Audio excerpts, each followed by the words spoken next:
গান আপলোড করে, শেয়ার করে, কারোর কমেন্ট সেকশনে গালাগালি করে, আপনি এগুলো রেখে হঠাৎ করে আপনার মৃত্যু হয়ে গেল, কিন্তু আপনি আপনার ফেসবুকের সেই গালিগুলো, কমেন্ট সেকশনের গালিগুলো আপনি আর উঠাতে পারেন নাই।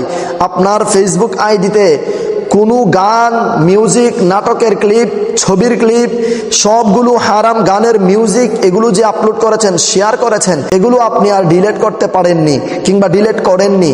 আপনার টিকটকে অসংখ্য অগণিত টিকটক রয়েছে যেগুলোর ব্যাকগ্রাউন্ডে গান রয়েছে, এগুলো আপনি ডিলিট করতে পারেননি। আপনি মারা গেছেন, আপনি মারা যাওয়ার পর ধরেন আপনার দুনিয়ার জমিনে আপনার আওলাদ, আপনার পাড়া প্রতিবেশী, আলেম ওলামাদের দোয়ার বরকতে আল্লাহ আপনার সব গুনাহ মাফ করে দিয়েছেন, আপনাকে জাহান্নাম থেকে মুক্তি দিলেন, আপনাকে জান্নাতে দিবেন। এমত অবস্থায় দুনিয়ার জমিনে যে আপনি একজনকে গালি দিয়েছিলেন কমেন্ট সেকশনে, অন্য আরেকজন এসে আপনার সেই কমেন্টসটি পড়েছে, পড়ার পর তারও একটি গালি দেওয়া হয়ে গেছে, তারও কবিরা গুনাহ হয়েছে।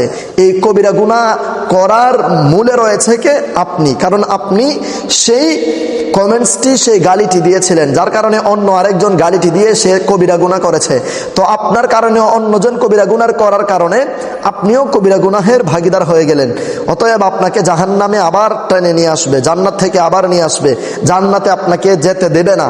আপনি যে ফেসবুকে একটি হারাম গান শেয়ার করেছিলেন, আপনি টিকটকের মধ্যে যে একটি গান দিয়ে মিউজিক ভিডিও বানিয়ে অথবা গান দিয়ে একটি ভিডিও বানিয়ে যে আপনি রেখে গেছেন, এটা ডিলিট করতে পারেননি।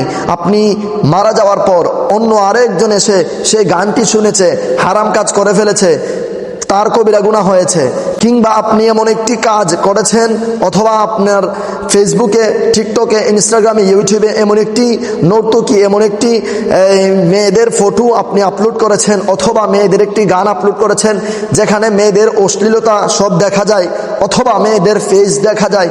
তো এটা আরও 10 জন মানুষ দেখেছে। কার কারণে? আপনার কারণে। আর এই কারণে আপনার জান্নাতে যাওয়া বন্ধ হয়ে আপনি জাহান্নামের যাত্রী হয়ে গেলেন। আপনাকে জান্নাতের পথ থেকে আবার নিয়ে আসবে জাহান্নামের দিকে। এবার বলেন, এখানে আল্লাহর কোনো দোষ আছে? আল্লাহর তো কোনো দোষ নাই, নাউযু বিল্লাহি মিন যালিক। রাসূল পাকেরও কোনো দোষ নাই। রাসূল পাক আপনাকে আমাকে কিভাবে শাফায়াত করবে? শাফায়াত করার তো কোনো রাস্তাই রাখিনি।